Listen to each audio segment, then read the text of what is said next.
Bonsoir à toutes et à tous. Je m'appelle Yves Grandjean, je suis le directeur de l'EIGM, donc l'École européenne d'ingénieurs en génie des matériaux. Un grand merci à vous toutes et vous tous donc, d'être venus assister à cette conférence. Je vais resituer un petit peu le contexte. On a décidé il y a quelques mois d'organiser un cycle de conférences qui s'appelle Matériaux et société. Alors les deux mots-clés sont importants. Nous sommes une école de matériaux. Et puis, je pense qu'on est tous conscients qu'aujourd'hui, toutes les innovations technologiques sont très souvent et avant tout des histoires de matériaux, que ce soit dans le domaine de l'énergie, de la santé, de l'automobile, de l'aérospatiale, de l'aéronautique. On a véritablement des verrous technologiques qui sont liés aux différents matériaux qu'on ne peut pas utiliser, qu'on aimerait utiliser, qu'on invente. Et le génie des matériaux, la science des matériaux, est véritablement un outil qui constitue les clés, bien souvent, de toutes les innovations technologiques. Alors, je remercie Stéphane Mangin, qui est professeur à l'Université de Lorraine et chercheur à l'Institut Jean Lamour, donc qui est l'un des gros laboratoires en France de matériaux, d'être venu vous présenter donc, cette conférence.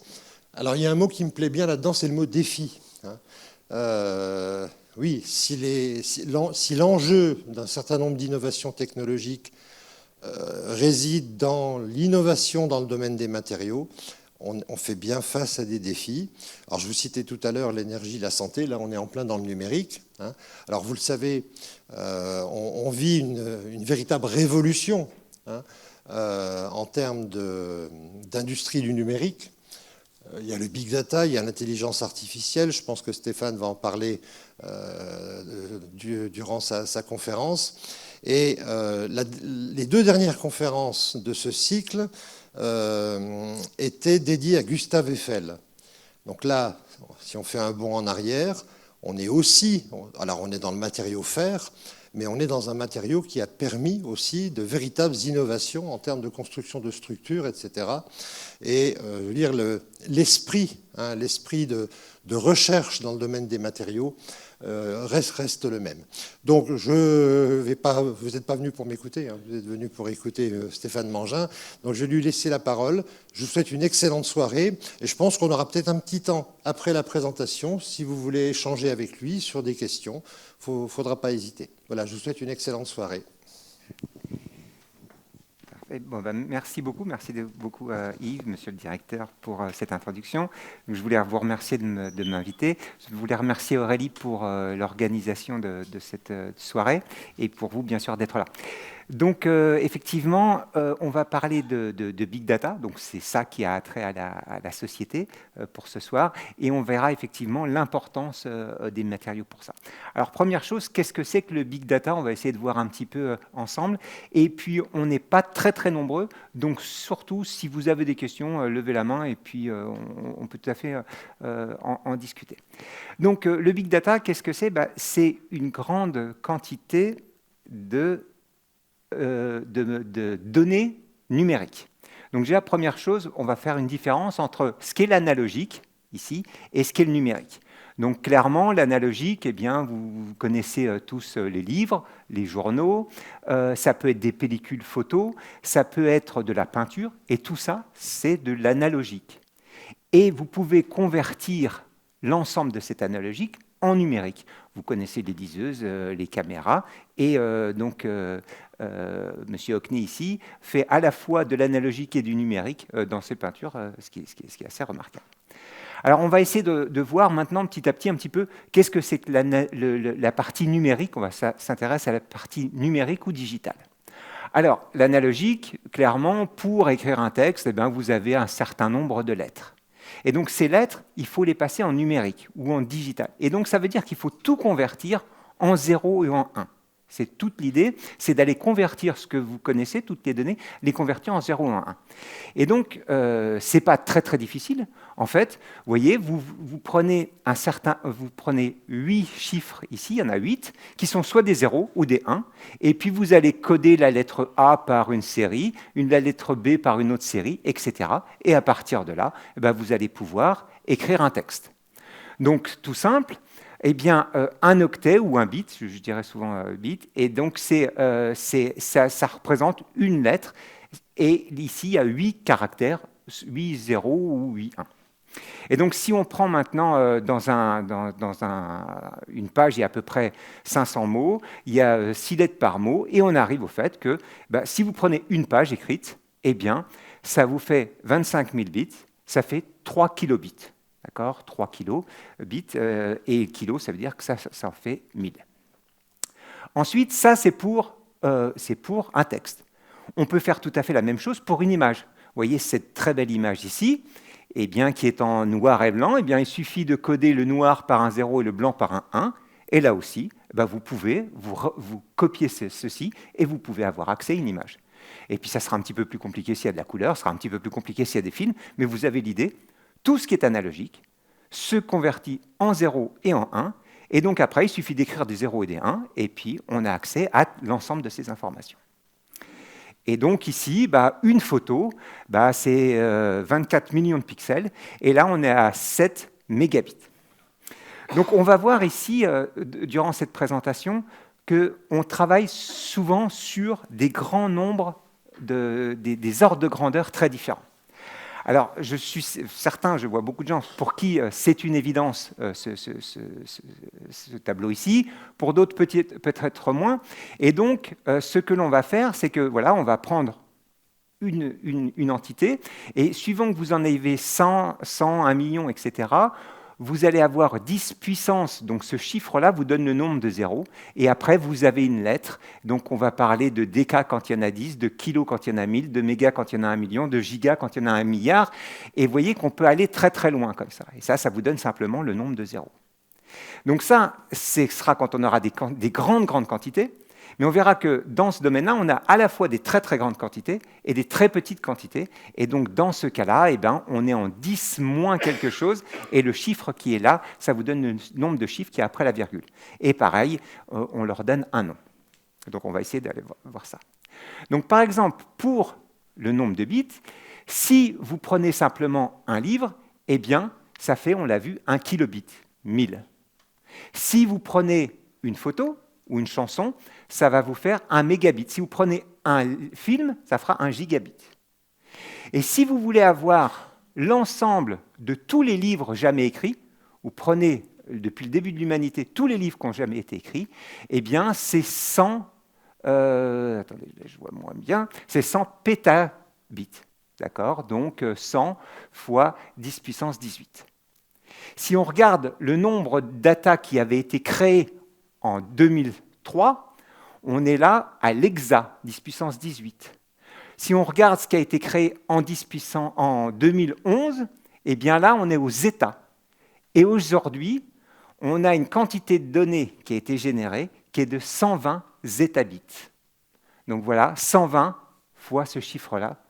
Et comme vous le voyez ici, on a des quantités qui deviennent de plus en plus délirantes. Donc ça, c'est à peu près... J'essaye de vous donner un petit peu ce que représente un livre, une photo, un film, et puis on y reviendra. Et puis, sur quoi on peut le stocker. Alors, je pense qu'il y a des gens qui ont connu les floppy disks, le floppy disk, où on pouvait mettre en fait... on pouvait mettre un film, plutôt une photo, eh bien, c'est un mégabit. Sur un CD, on peut mettre un film, c'est 1 gigabit. Sur un disque dur aujourd'hui que vous allez acheter sur le marché, ça sera 1 terabit. Sur les grands centres de calcul ou les grands centres de stockage de l'information, ça sera des étabits. Donc voilà, ça donne un petit peu le vertige, ces choses-là, mais j'essayais un petit peu de faire remarquer. Alors, une autre façon de voir les choses, c'est d'essayer de voir un petit peu qu'est-ce qu'on consomme comme data. Quand est-ce qu'on crée du data? Et donc ici, vous regardez, en 2024, on prend Internet, on regarde ce qui se passe sur Internet pendant 60 secondes, une seule minute de cette année 2024. Et là, on voit qu'il y a 6 millions de recherches sur Google, par exemple. On voit qu'il y a un nombre de films, de vidéos, on a 3 millions de vidéos qui ont été regardées pendant cette minute-là. Et vous voyez des chiffres un petit peu délirants de la quantité d'informations qui est générée, qui est regardée pendant simplement 60 secondes. Et donc, voici. Et ce qui est tout à fait impressionnant, c'est que 90% des données que l'on a ont été générés simplement ces 2 dernières années. Ça montre que, comparé à toutes les années suivantes, eh bien, il y a 90%, c'est juste les 2 dernières années. Ce qui s'est passé avant, c'est quasiment strictement rien. Et donc, on le voit ici, où vous voyez ici la quantité d'informations, donc en zétabits, donc c'est 1 milliard de terabits, en fonction des années. Et vous voyez cette évolution qui est exponentielle, où la quantité d'informations, la quantité de données qui est générée, qui est lue, etc., augmente de manière exponentielle.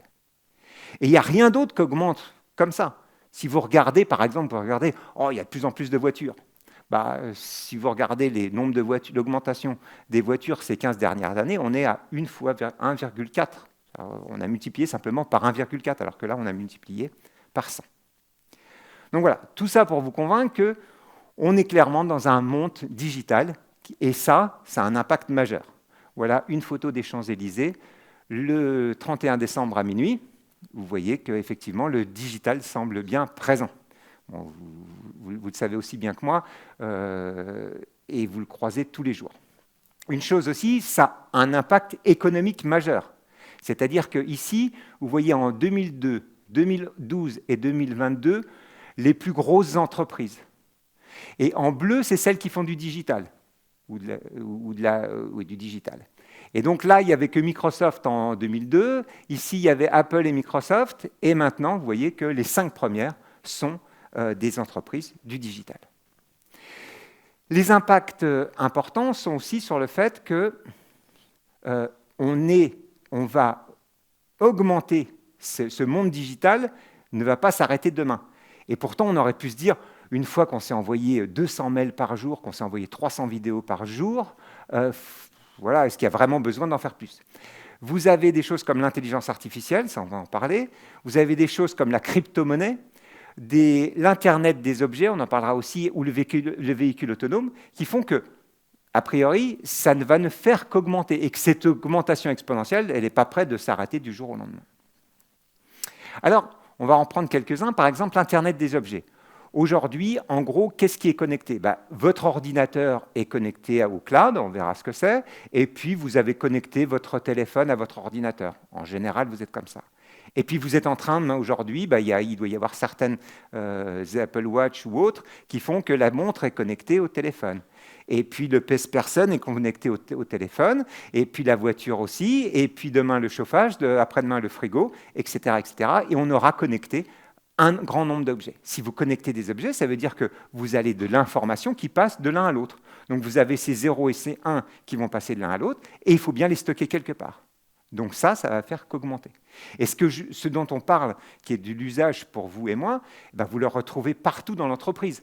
Dans l'entreprise, évidemment qu'il y aura un intérêt de connecter l'ensemble des machines pour s'assurer que s'il y a une machine qui est défaillante, une autre peut réagir, etc. Et donc on s'attend à ce qu'en 2025, donc cette année, il y ait à peu près 80 milliards d'objets qui soient connectés. Donc avant, c'était à peu près 8 milliards, parce que c'était à peu près le nombre de personnes. Maintenant, on a multiplié par 10. Pour l'intelligence artificielle. L'intelligence artificielle, ce dont on s'attend ici, en orange, c'est la consommation en énergie due à l'intelligence artificielle.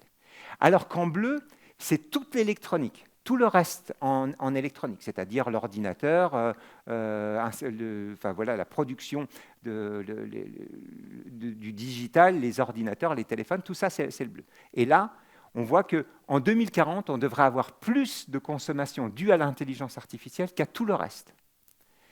Même chose, donc là on parle de data synthétique parce que, en fait, première chose, on a pris un livre, on l'a digitalisé, c'est ce dont on a parlé. On va prendre un film et on va le digitaliser. Mais maintenant, avec l'intelligence artificielle, on va redigitaliser quelque chose qu'on a digitalisé, puisque ce sont toujours des modèles statistiques qui sont derrière l'intelligence artificielle, où il faut une quantité de données. C'est grâce à une quantité de données que vous régénérez de la donnée. Donc là, on va aller encore plus. On va en créer encore plus. Et puis alors, il y a aussi ce qui est la crypto-monnaie, le Bitcoin. Et là, on voit que la quantité de data générée due au Bitcoin dans l'ensemble des choses qui sont liées au Bitcoin, c'est typiquement la même quantité de données qu'un pays comme la Hollande. Et aujourd'hui, ce n'est quand même pas un usage très courant. Donc on imagine que si ça passe au grand public, ça pourra avoir un impact majeur. Voilà. Donc après, tout ce digital-là, il apparaît au grand public et souvent à nous-mêmes comme quelque chose de totalement virtuel. Quand on regarde, quand on envoie une vidéo, on n'est pas en train de se dire on envoie physiquement quelque chose, de l'énergie, etc., ou des matériaux. Donc ça paraît virtuel, et une des grandes raisons, c'est qu'on l'envoie dans le cloud. Donc il passe du cloud, et puis il revient du cloud, etc. Donc est-ce que c'est virtuel? Donc la réponse, elle est évidemment non. Ça a un impact énergétique, et ceci est quand même alarmant, c'est-à-dire que la quantité d'énergie liée à tout ce qui est l'électronique représente aujourd'hui plus de 10% de l'électricité mondiale. Donc il y a plus de 10% de l'électricité mondiale qui est utilisée pour le big data.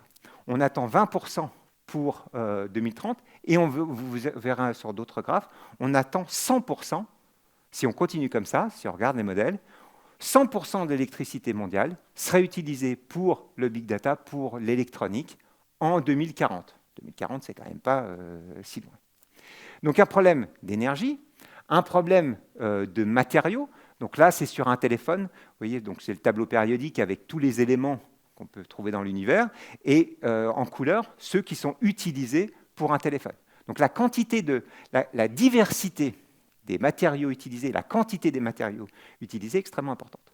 Et puis le dernier point, c'est le recyclage, avec des outils qui sont obsolètes assez rapidement, et donc une quantité de déchets qui est importante. Et donc on s'est inquiété pour le plastique, et on fait très bien de s'inquiéter pour le plastique, mais pour le recyclage de l'électronique, je crois qu'aujourd'hui, enfin en 2018, je ne sais pas aujourd'hui, on était jusqu'à 5% seulement de recyclés. Tout le reste n'était pas recyclé. Donc un petit peu les points. Donc les points sur les matériaux, bah, effectivement, au fur et à mesure des années, on se rend compte que les objets que l'on crée mélangent de plus en plus de matériaux, et le digital en est un très bon exemple où on utilise des grands nombres de matériaux. Certains sont abondants, certains ne le sont pas, c'est ce graphe ici, et puis certains ont un impact géopolitique majeur, c'est-à-dire qu'ils ne sont pas distribués partout de manière équivalente dans le monde. Il y a certains pays qui ont quasiment l'ensemble du cobalt, par exemple sur le Congo. Pour les terres rares, bon, on parle souvent de la Chine, etc. Et donc, voilà une crispation géopolitique qui peut arriver due à ça. Plus des conditions de travail dans certains pays qui sont totalement désastreuses. Donc, là encore, pour dire que le monde digital, comme vous le savez, a un impact sociétal sur les comportements, mais aussi sur les sécurités. C'est-à-dire que si vous avez vos objets connectés, eh bien, si votre frigidaire est connecté, eh bien, ça veut dire que d'autres personnes peuvent en fait se servir dans votre frigidaire et peuvent activer votre pacemaker si c'est le cas, etc. Donc, tout ce lien-là pose des problèmes de sécurité. Voilà. Donc ça, c'est un tableau qui est plutôt négatif sur les conséquences du monde digital. Je pense que ça serait incomplet de rester là, parce que je crois que ça a, dans certains domaines, des impacts très positifs, ou qui seront qualifiés comme tels. On parle de la ville intelligente ou smart city. Ça veut dire que grâce au digital, vous allez pouvoir réguler les flux d'énergie, les flux des déchets, etc., et optimiser et s'assurer que, par exemple, la consommation électrique d'une ville va diminuer grâce au digital, grâce à l'intelligence artificielle. Donc c'est quand même un problème complexe, dans le sens où le digital, on a vu dans une première partie, met sur la table un certain nombre de problèmes. Par contre, il va pouvoir être au service de la médecine, il va pouvoir être au service de la gestion énergétique, de la formation, de l'environnement. Donc ça, c'est une chose dont il faudra avoir en tête. Là, ici, c'est les courbes qui sont données sur voilà l'énergie qui est créée, électrique, générée dans le monde. Et vous voyez que pour 2040, eh bien, si on ne change rien, eh bien, on arriverait à ce que l'ensemble de l'énergie électrique soit utilisée pour le monde digital. Et donc cette courbe en pointillé-là, qui est un autre modèle, qui est en fait basé sur le fait que forcément, ce n'est pas possible. Forcément, vous n'utiliserez pas 100%. Et donc, ça va se réduire dû à ça. Mais bon, ça aura certainement des conséquences. Donc ça, là, ce que je vous ai montré sur les premières 20 minutes, c'est un petit peu un état des lieux de ce qu'est le digital. Et puis là, on va rentrer un tout petit peu plus dans quels sont les matériaux qui sont utilisés et un petit peu comment c'est fait. Donc ce monde digital, on pourrait le résumer au fait que vous avez de l'information, typiquement un livre. Il va falloir capter cette information. Donc de ce livre, vous allez prendre les lettres, le A, et puis vous allez dire, oui, A c'est 0, 1, 0, 0, 0. Vous allez le coder, vous allez le stocker, et puis si vous voulez qu'il y ait de l'intelligence artificielle qui lise ce livre, il va falloir le traiter, il faudra le diffuser. Et donc, à partir de cette information, il y a il y a un certain nombre d'actions qui vont être réalisées. Et moi, je vais m'intéresser au stockage parce que c'est quelque chose que je connais un petit peu mieux, et donc de comment on stocke cette information, où est-ce que physiquement cette information se trouve. Donc, une première réponse, oui, je sais bien, c'est dans le cloud. Bon, ça ne suffit pas. Et donc, ils sont dans ce qu'on appelle des data centers. Et donc, voilà typiquement un des data centers de Google. Et Google, qui est aux États-Unis, a mis ça, je crois, en Norvège ou Finlande. Et donc, vous voyez, la taille de ce centre. Vous voyez ici un camion. Et vous voyez que ça semble dans un pays assez froid. C'est-à-dire que la quantité d'énergie que ça génère est tellement importante que la moitié du volume de ce data center sert à refroidir. Et donc, vous avez intérêt à ce que la température extérieure soit plutôt fraîche pour pouvoir refroidir. Donc, ça vous donne aussi une idée de l'énergie qui est dépensée. Donc, une fois que vous rentrez dans un data center, ça doit ressembler à ça. Et à la fin, ce qui est important, c'est ça. C'est-à-dire que certains d'entre vous ont dû en utiliser, c'est des disques durs. Et l'ensemble des informations est stocké sur les disques durs. Alors, on a eu l'impression que les disques durs avaient disparu parce que maintenant, il est quasiment hors de question de mettre un disque dur sur vos ordinateurs. Dans vos téléphones, il n'y a pas un disque dur. Ça s'appelle de la mémoire flash qui a remplacé les disques durs. Mais comme plus de 90% de l'information est stockée dans le cloud, l'information est stockée sur les disques durs. Et donc, par la suite, je vais essayer de vous décrire un petit peu comment ça marche un disque dur et quelle a été son évolution. Donc voilà. Donc sur un disque dur, c'est relativement simple. Vous avez votre disque ici, et sur la surface du disque, vous avez un matériau magnétique. Donc matériau magnétique, ça veut dire quoi? Pour vous, ce que ça peut évoquer, c'est probablement un aimant. Vous avez des aimants chez vous, ce sont des matériaux magnétiques. Une boussole, c'est un matériau magnétique. Et donc, ces aimants, ces boussoles, elles ont un pôle nord et un pôle sud. Vous pouvez mettre une petite flèche qui est cette boussole. Et donc, en gros, l'information, elle est stockée de manière très simple. Si la boussole, elle pointe vers le haut, si le pôle nord, il est vers le haut, si le bout rouge de la boussole, elle pointe vers le haut, c'est un 0. Et si elle pointe dans l'autre direction, c'est un 1. Donc voilà, vous avez fabriqué votre manière de stocker l'information en 0 et en 1. Et donc, voilà. Et donc, pour avoir un système de stockage, il faut, première chose, stocker, c'est donc définir un 0 et un 1. C'est ce que je viens de faire avec vous. Je vous ai dit, un aimant vers le haut, c'est un 0. Le même aimant dans le pôle nord pointe vers le bas, c'est un 1. Il faut pouvoir le lire électriquement. Il va falloir pouvoir, et ça c'est quand même un défi, il faut pouvoir dire, ça c'est un 0, ça c'est un 1. Il va falloir pouvoir dire, là c'est 0, 1, 0, 0, 0, 0, 0. Donc c'est la lettre A. Il faut bien pouvoir faire ça. Et puis ensuite, il faut pouvoir écrire. Et donc pouvoir écrire, il faut être capable de renverser cette boussole. Il faut que j'avais un 1, 0, 1, 0, 0, 0, 0, et je vais écrire un B, et il faut que le premier 0, je le renverse et que j'en fasse un 1, le deuxième 1, il faut que j'en fasse un 0, etc. Donc il va falloir pouvoir lire et écrire. Alors, la naissance de ces disques durs, c'est voilà, le premier Ramac IBM, 1956. 1956, premier disque dur. Et donc, vous voyez, vous avez donc là le tableau d'accès. Et puis derrière, ici, c'est 50 disques qui font 1 mètre de diamètre. Et c'est absolument formidable. Vous pouvez stocker 5 mégabits. Donc, vous pouvez stocker 5 photos. Il y a 5 photos qui vont là-dessus. Et ce petit objet coûte 50 000 $. Donc en 1956, stocker 5 photos, ça coûte 50 000 $. Oui. Si, le stockage sur bande magnétique a existé. Alors avant ou après, je ne suis pas sûr, mais par contre, ça existe encore. Alors, un des soucis du stockage sur bande magnétique, c'est qu'il est difficile de stocker beaucoup d'informations sur un endroit petit, moins bien que ça, et c'est beaucoup plus lent. Donc, par exemple, lire une bande magnétique pour aller regarder un film, ça ne va pas être possible. Voilà. Mais ça existe, et donc voilà, c'est un système qui est assez proche.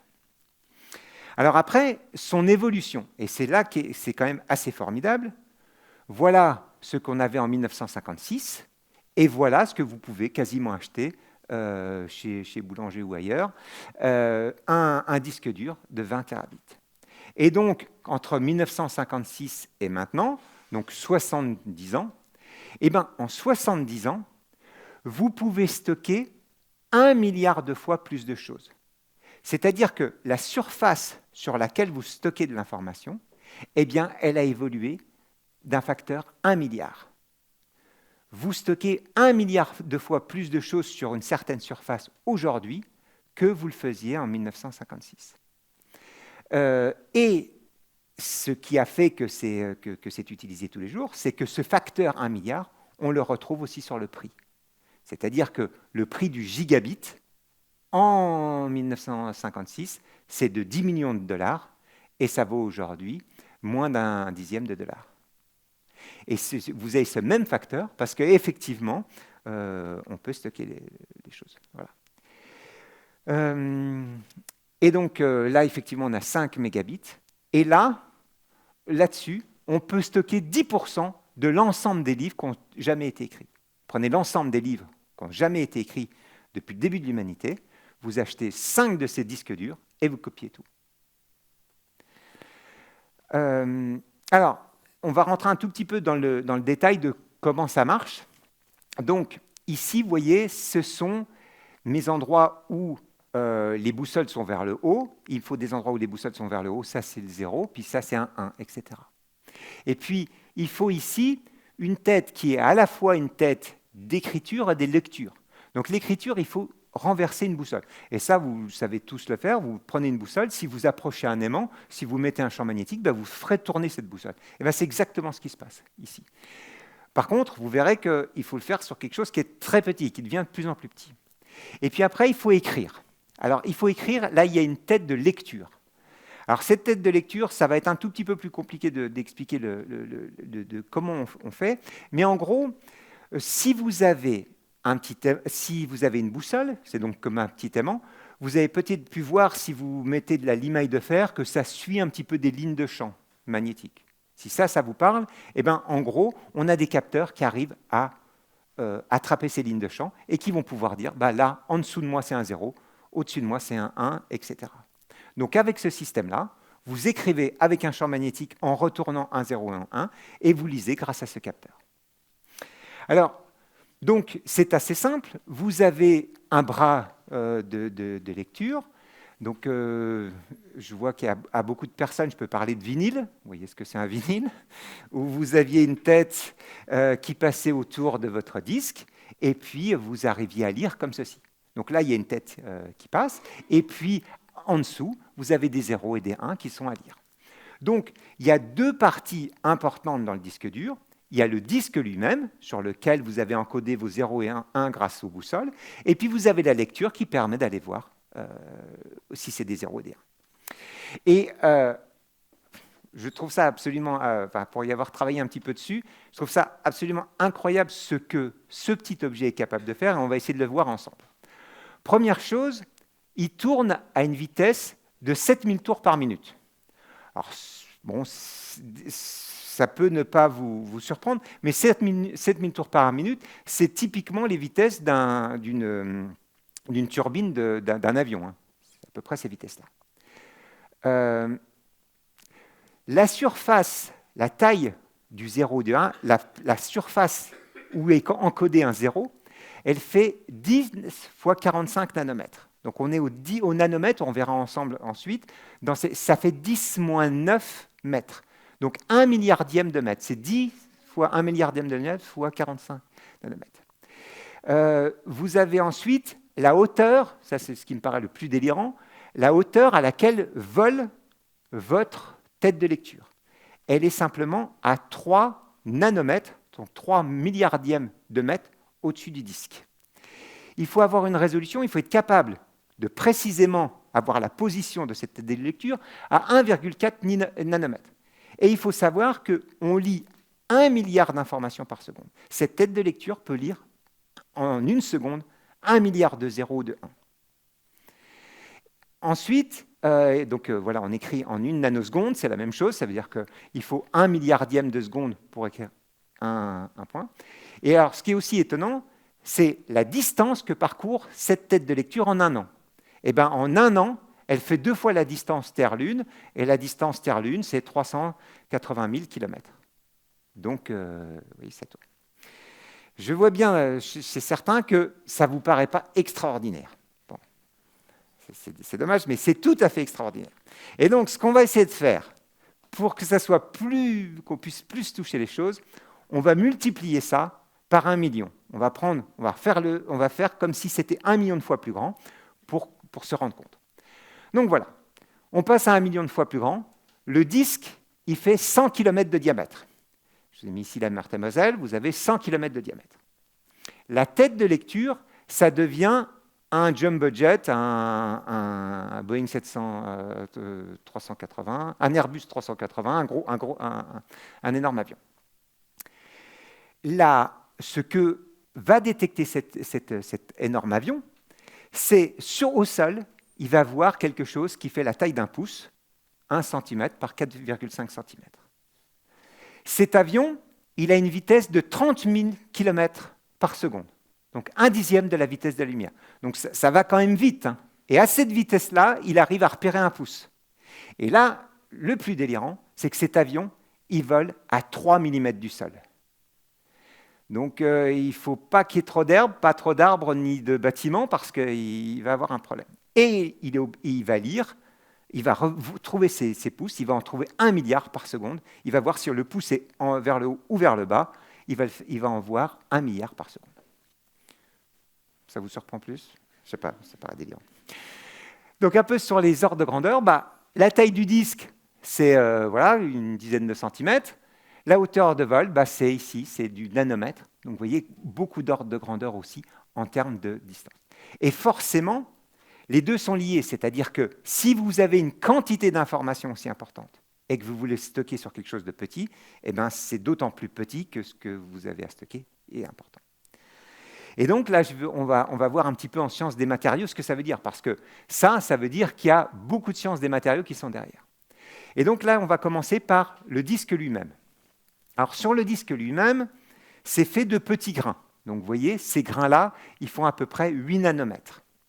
Et vous voyez ici, on a colorié un 0 et un 1. Donc ce 0 ou ce 1 sont faits d'un certain nombre de petits grains, d'une vingtaine de petits grains. Et chaque grain, il doit avoir des propriétés extrêmement particulières pour pouvoir stocker cette information. Et ils sont donc faits d'un matériau qui s'appelle du fer-platine. Si vous ne prenez pas ce matériau-là, forcément, vous n'aurez pas des petits aimants qui vont pouvoir rester bien alignés comme vous le souhaitez. Et surtout, il faut que vous contrôliez exactement la position des atomes. On est une science où il faut contrôler la position des atomes. Donc là, les points que vous voyez ici, ces points que vous voyez, ce sont des atomes. Et Ils sont orientés, vous voyez qu'ils sont, suivant les images, orientés de façon un peu différente, c'est-à-dire la position de ces atomes change un petit peu. Et si vous avez une position d'atome, ben, vous allez pouvoir effectivement stocker de l'information. Si vous avez une autre position d'atome, vous ne pourrez pas stocker. Donc il faut vraiment contrôler à l'échelle atomique la structure de votre matériau pour pouvoir stocker cette information. Donc, contrôle de la matière à l'échelle atomique. Et puis, en fait, ce que je vous ai présenté comme une petite boussole 0,1, ben, en fait, c'est une succession de couches, dont les dernières couches, ce sont des grains comme ça, mais il y a une succession de couches. Et toutes ces couches sont de taille nanométrique, donc du milliardième de mètre. Et il faut quasiment contrôler à l'échelle atomique chacune de ces couches. Voilà ce qu'on est capable de faire aujourd'hui. Et c'est pour ça que vous stockez autant, vous pouvez être capable de stocker autant d'informations. Ça, c'est sur le disque. Et on peut dire exactement la même chose sur la tête de lecture. La tête de lecture, voilà en fait à quoi elle ressemble. Alors, pour lire l'information, là je ne peux pas rentrer dans le détail, mais pour lire l'information, il vous faut une couche ici, et ça se séparer par une couche isolante très très très fine. Donc on la retrouve ici. La couche isolante, pour ceux qui connaissent un peu, c'est du MgO. Et les couches magnétiques, ça peut être des couches de fer. Et vous voyez que cet ensemble, cet empilement a des propriétés, elle peut lire l'information. Et il y a 7 plans atomiques de MgO. Donc 7 plans. Si vous en mettez 6 ou si vous en mettez 8, eh bien vous ne pouvez plus lire l'information. Donc il faut être capable de le contrôler. Il faut être capable de contrôler aussi la position des atomes. Si vous voyez ici qu'ils forment un espèce de carré, vous voyez qu'ils sont tous bien alignés, s'ils n'étaient pas tous bien alignés ou s'ils étaient alignés différemment, eh bien, pareil, on ne pourrait pas lire cette information. Donc là, pareil, le point, c'est que il faut contrôler à l'échelle atomique. Alors comment on fait ça? Il y a plusieurs techniques pour contrôler de manière... pardon, c'est en anglais. Pour contrôler. Mais une des façons les plus faciles à expliquer, c'est par évaporation. Donc pour ça, vous faites exactement la même chose que prendre une casserole, mettre de l'eau dedans, poser la casserole sur le feu, allumer. Au bout d'un moment, ça bout. Vous amenez votre couvercle froid sur le dessus de la casserole et se forme une petite pellicule d'eau. Eh bien, on va faire exactement la même chose. Alors surtout, on n'utilise pas les mêmes mots, parce que on est quand même des gens respectables, on ne travaille pas avec des casseroles et des couvercles, évidemment. Donc, on va appeler ça, au lieu d'une casserole, on va appeler ça une cellule d'effusion. On va mettre, du platine ou de l'or extra pur, 99,999, et puis on va faire évaporer de l'or, évaporer du platine, et puis on va venir le déposer. Alors là, pareil, on n'appelle pas ça un couvercle, mais un substrat, et on va venir amener, couche d'atome par couche d'atome, le matériau qu'on veut créer. Donc voilà comment on peut faire ça. Un des points essentiels, c'est que vous ne pouvez pas faire ça dans votre cuisine, parce que le problème, c'est que vous essayez de travailler couche d'atome par couche d'atome, et ici, comme dans votre cuisine, c'est plein d'air, et donc ça, c'est plein d'atomes, et donc ça viendrait détruire complètement le matériau que vous avez. Donc il faut travailler sous ultravide, il faut enlever toute cette air, il faut enlever tout cet air. Et donc voilà, typiquement, dans l'industrie, à quoi ressemblent ces équipements qui vont permettre de fabriquer des couches d'atomes par couche d'atomes. Donc sur des substrats, des fois de silicium, et ça vous donne ces objets-là que vous avez peut-être pu voir dans certaines émissions. Et ça, un grand nombre d'éléments qui sont dans votre téléphone, dans votre ordinateur, sont réalisés de cette façon-là, où on vient déposer et on contrôle quasiment couche d'atomes par couche d'atomes. Alors, je n'ai pas pu m'empêcher, évidemment. C'est aussi exactement ce qu'on fait à l'Institut Jean Lamour avec ce tube dont on est si fier, qui est un tube de 70 mètres, où l'objectif de ce tube, c'est qu'à l'intérieur, il n'y ait rien. Donc on a dû payer beaucoup d'argent pour qu'à l'intérieur, il n'y ait rien. C'est toujours un peu surprenant. Et c'est pour cette idée-là. C'est-à-dire que si vous travaillez dans votre cuisine, eh ben, vous aurez toute cette air qui va détruire complètement les matériaux que vous réalisez. Donc il faut être capable de travailler sous ultravide. Et donc voilà le tube en vrai avec le passage d'un drone au-dessus du tube. Donc ici, en dessous, vous avez le tube. Et puis, vous voyez, vous avez plein d'équipements qui vont être connectés. Donc, on va connecter sous ultravide et on va connecter chacun de ces équipements. Soit ils permettent de fabriquer les matériaux, soit ils permettent de les caractériser. Parce qu'il y a quelques experts ici, mais aller voir des atomes, c'est quand même pas ce qu'il y a de plus simple. pouvez pas le faire avec les yeux, vous ne pouvez pas faire avec un microscope normal. Donc il faut vraiment des objets tout à fait de pointe pour aller voir où sont les atomes. Parce que dans cette science-là, non seulement il faut être capable de déposer couche d'atomes par couche d'atomes, mais il faut être capable, et donc il y a plein d'équipements ici et hors de cette salle tube qui permettent justement d'aller caractériser les matériaux. Ici, je vous montre le résultat de toute cette recherche, de ces 70 ans de recherche. Ici, ça vous montre la densité, donc la quantité d'informations que vous pouvez mettre sur un petit objet. Hop, je prends un truc comme ça et je regarde combien de 0 et de 1 je peux mettre là-dessus. Et ce qu'on voit, c'est on a en ces 100 ans, on peut en mettre 1 milliard de fois plus. Et vous voyez qu'au fur et à mesure des années, on peut toujours en mettre plus. Et chaque année, il y a quelqu'un qui dit « on a réussi à en mettre plus cette année, mais l'année prochaine, ce n'est pas possible. Là, ça ne va pas être possible. » Et en général, dès l'étude des matériaux, les découvertes de physique vous permettent d'aller un cran plus loin. Alors, on sait que ça n'ira pas, ça va être pas bien que ça se stabilise, mais voilà, jusque-là, il y a des augmentations importantes, même si c'est en train de sérieusement ralentir ces temps-ci.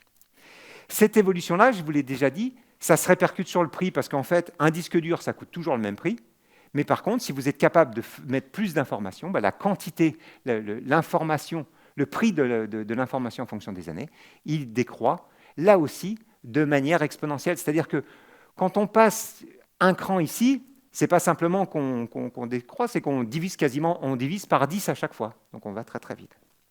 Et vous voyez ces années-là, à votre avis, quand est-ce qu'a vraiment commencé le digital? Quand est-ce que le digital c'est vraiment a été une technique utilisée tout le temps?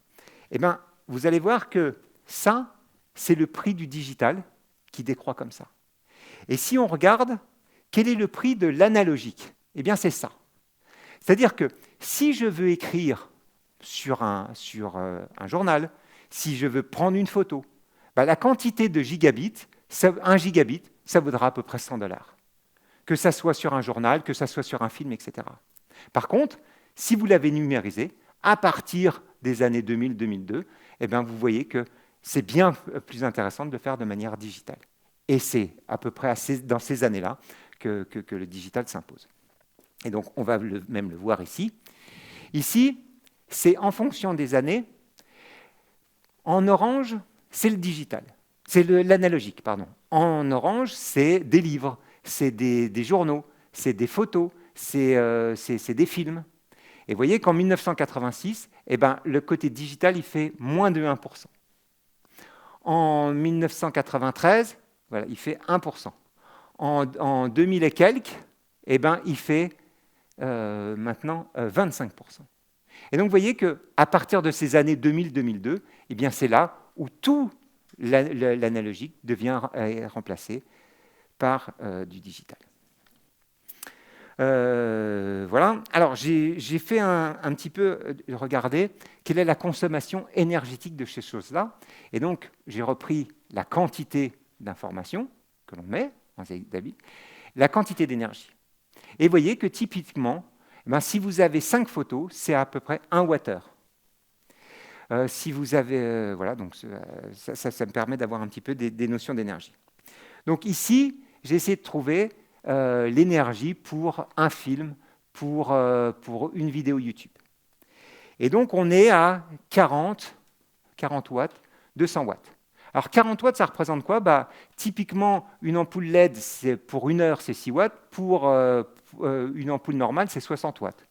Donc ça représente à peu près, regardez un film, c'est à peu près 1 heure d'ampoule. Et si on regarde 1 km de voiture à essence, ça c'est 600 watts.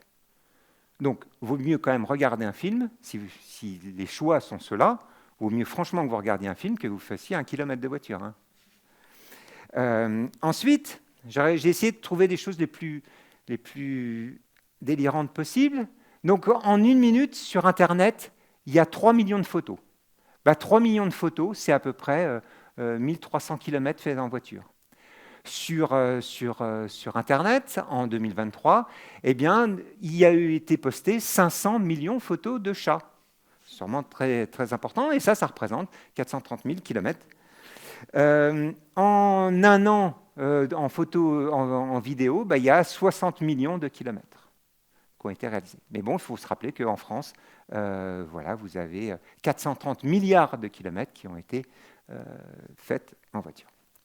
Alors après, je me suis dit, on vient de dire beaucoup de mal du digital, donc c'est tout simple. On n'a qu'à arrêter le digital et on n'a qu'à revenir à l'analogique. Et on aura résolu notre problème. Donc, pour ceux qui aiment les livres, pour ceux qui aiment les journaux, ça peut être un peu difficile ce que je vais dire. Donc, le problème, c'est qu'on ne passe pas de cette consommation à zéro. Parce qu'un livre, un journal, ça a un coût. Donc, typiquement, j'ai pu voir que pour avoir 1 kilo de papier, il faut 200 kg de bois, 50 000 litres d'eau et 5000 Wh. Donc, j'ai essayé de regarder. Effectivement, pour un livre de 300 grammes, pour un livre, ça fait à peu près 300 grammes. Si j'ai 55 000 livres, eh ben, ça me fait 16 tonnes. Il me faut, pour un livre, il me faut 600 grammes de bois. Il me faut, pour cette quantité de livres, il faut 33 tonnes de bois. Il me faut de l'encre. Il me faut de l'eau, il me faut de l'énergie. Et je regarde, qu'est-ce qui se passe si je le transforme en digital? Si je transforme en digital, première chose, ces 50 000 livres ou cahiers, ils rentrent tous là-dessus, et ça fait plus que 414 grammes à comparer à ce poids-là. En matière première, il me faut 141 kilos. Il me faut ça en eau. Et donc, ce que je découvre, en fait, c'est que si plutôt que d'acheter un livre, plutôt que de lire votre journal, vous allez sur du numérique, vous utilisez 40 000 fois moins, c'est 40 000 fois plus léger. Ça demande 234 fois moins de matières premières. Ça demande, vous voyez que même l'encre, il vous faut beaucoup plus d'encre que de matières premières pour un disque dur. Ça vous consommez 20 fois plus d'eau si vous lisez votre journal papier, et vous utilisez 1000 fois plus d'énergie. Donc je trouve ça assez sidérant, c'est-à-dire qu'il y a une consommation du digital qui est énorme, mais si on devait la transformer en analogique, ça serait une véritable catastrophe. Et par exemple, sur le livre, vous avez la liseuse, et bien la liseuse, ça consomme 200 fois moins d'énergie. Donc en gros, une liseuse, si vous prenez une liseuse et que vous avez 10 livres alors que vous pouvez en mettre 3000 dessus, en consommation énergétique, ça va faire la même chose. Voilà. Donc, un des bilans, c'est que le digital, ça a un impact grandissant sur l'environnement. L'augmentation énergétique, la quantité de matière, c'est tout à fait inquiétant. Mais pour la même fonction, le digital est plus sobre que l'analogique. Ça ne veut pas dire que le digital est mieux, puisque ce que l'on observe, c'est ce qu'on appelle les effets rebonds. C'est-à-dire que les gens vont utiliser beaucoup plus parce que c'est disponible. C'est-à-dire qu'au lieu d'avoir mon simple livre, sur le même, je vais mettre une photo, je vais mettre une vidéo, etc. Et là, en mettant tout ça, la consommation est plus importante. Donc ici, effectivement, il y a des solutions. Probablement consommer moins, une sobriété énergétique. Si on arrive à stocker de l'énergie sans émission de CO2, c'est une solution. Et puis, il y a un certain nombre de solutions technologiques. Il se fait déjà tard. Vous me laissez 5 minutes 5 minutes pour... Tout ce que je veux, ça fait beaucoup. Donc, on va voir un petit peu vers quoi on s'oriente. Alors, j'insiste sur le fait que des solutions technologiques seules, ça ne va pas suffire. Parce que plus on va y avoir de solutions technologiques, plus les gens, ou plus le système va faire qu'on aura l'impression qu'il y a des possibilités, donc plus elle va être utilisée. Donc si il y a on restreint un peu et qu'il y a des solutions technologiques, ça me semble avoir un peu de sens. Donc une des raisons, c'est la suivante, c'est-à-dire que je vous ai montré l'évolution de 70 ans de disques durs, et c'est quand même incroyable qu'on ait pu améliorer. Et ce n'est pas que sur les disques durs, c'est toute l'électronique. Le semi-conducteur, ça fait la même chose, d'un facteur 1 milliard. Je veux dire, vous prenez un avion. Est-ce qu'un avion, il y a 70 ans et maintenant, il va 1 milliard de fois plus vite? Est-ce que vous mettez 1 milliard de fois plus de personnes dedans? Est-ce qu'ils consomment 1 milliard de fois moins d'énergie? Vous voyez, c'est quand même des ordres de grandeur. Et toutes ces technologies, toutes ces industries, tous ces chercheurs se sont mis avec une seule idée: on va stocker plus d'informations sur moins de place et on va aller plus vite. Parce qu'une chose que je n'ai pas discutée, c'est que vous avez quand même envie de voir un film et que ça aille assez vite, donc il faut que ça aille vite. Et ils ne sont jamais intéressés à l'énergie. Ça commence seulement maintenant. Une des pistes, c'est le suivant. Vous voyez, l'ordinateur est quand même dans beaucoup de domaines bien plus forts que l'être humain. Et même donc en 2016, ça a été la date où le dernier jeu, qui était le jeu de Go, où l'humain arrivait encore à battre l'ordinateur, en 2016, eh ben, l'ordinateur a battu l'humain. Donc il n'y a plus de jeu où l'humain peut battre l'ordinateur. En revanche, si on regarde bien, l'ordinateur qu'il a fallu pour battre l'humain consommait 20 millions de watts. Alors qu'un être humain, vous lui donnez un petit peu à manger, et ben avec 20 watts, il arrive à jouer. Donc, l'être humain, il consomme quand même 1 million de fois moins d'énergie que cet ordinateur pour le battre.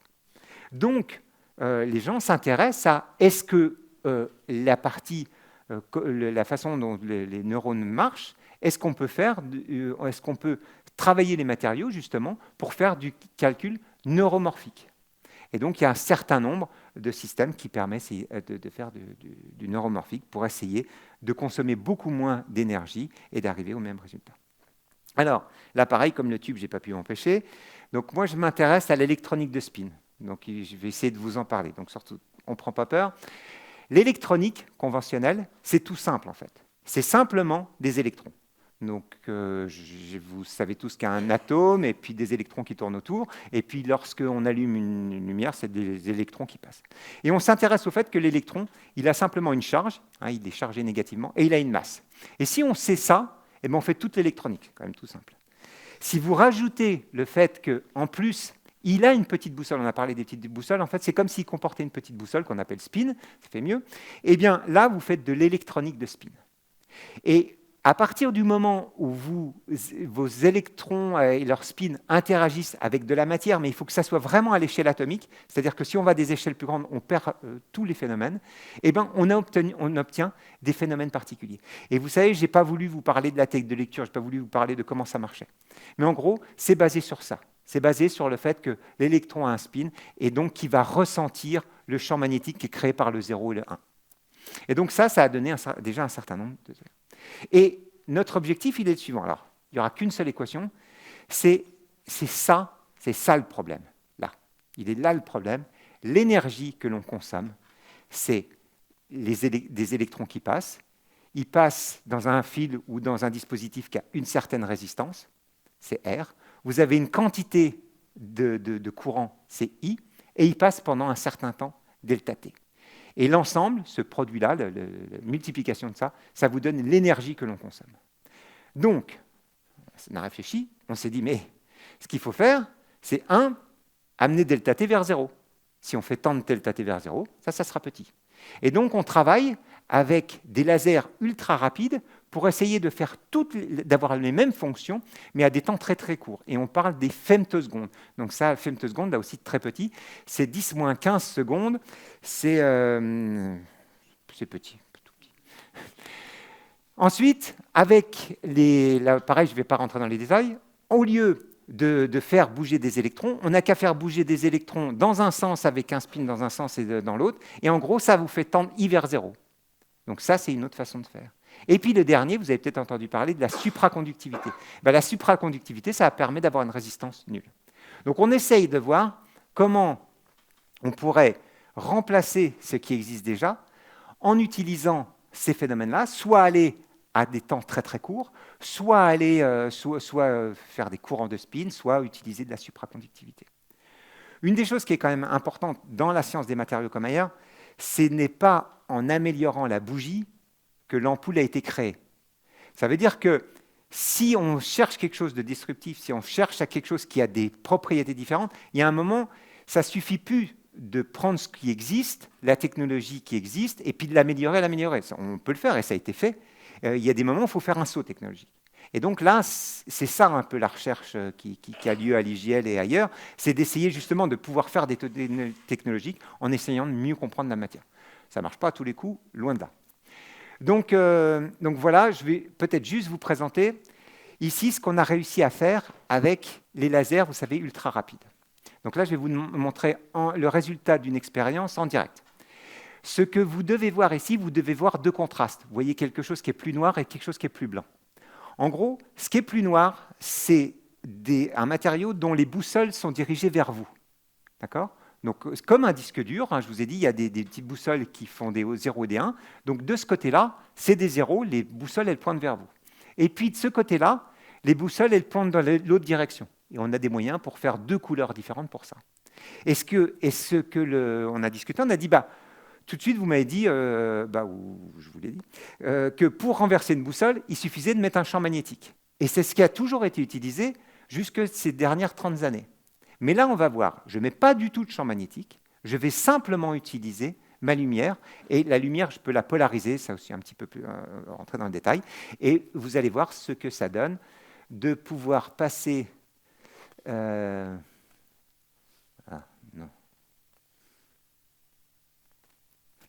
Voilà. Donc là, vous voyez, je suis simplement en train de passer mon laser, je fais passer mon laser, il n'y a pas du tout de champ magnétique, la lumière est polarisée dans un sens. Je vais aller à cet endroit-là, et je vais polariser la lumière dans l'autre. Et là, je fais retourner mes boussoles. Donc vous voyez que les endroits où c'était blanc, où c'était noir, peuvent devenir blancs, et les endroits où c'était blanc peuvent devenir noirs. Donc on est en train d'écrire l'information. Donc on est en train d'écrire de l'information sans utiliser du tout de champ magnétique. Et ça consomme beaucoup moins d'énergie et c'est beaucoup plus rapide. Une des difficultés aujourd'hui, c'est que ça, c'est très très gros et que ça demanderait un certain nombre de choses pour arriver à des choses plus petites. Et la cerise sur le gâteau, c'est qu'on a écrit IGL. Et donc là, on est quand même super content parce que ce n'est pas écrit IBM. En général, c'est IBM qui écrit son truc. Voilà, je crois que je ne vais pas vous embêter plus longtemps. Je vais vous remercier beaucoup pour votre attention. Vous dire que sur ces sujets-là, en fait, à l'Université de Lorraine, il y a beaucoup de choses qui se font. Via Lorraine Université d'Excellence, où justement on travaille pour fabriquer des matériaux pour le digital qui vont permettre de consommer moins d'énergie. Donc je vous ai présenté l'électronique de spin parce que c'est un petit peu ce que je fais, mais il y a beaucoup d'autres choses comme la photonique, comme l'optoélectronique. Au niveau national, il y a aussi ce qu'on appelle un programme de recherche spintronique, justement pour permettre ça. Et puis à l'Institut Jean Lamour, il y a plusieurs équipes qui s'intéressent à ces sujets-là. Merci beaucoup pour votre attention. J'espère que je n'ai pas été trop long. Merci.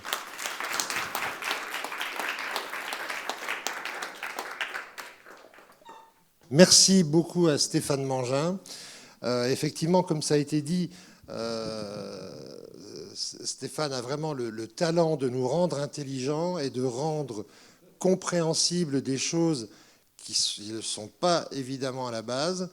Et je rajoute à ça qu'en plus, c'est un chercheur brillant qui est reconnu internationalement. Donc, c'est encore merci beaucoup pour cette prestation. Ça fait beaucoup, mais c'est mais c'est la vérité. C'est la vérité. Merci bien.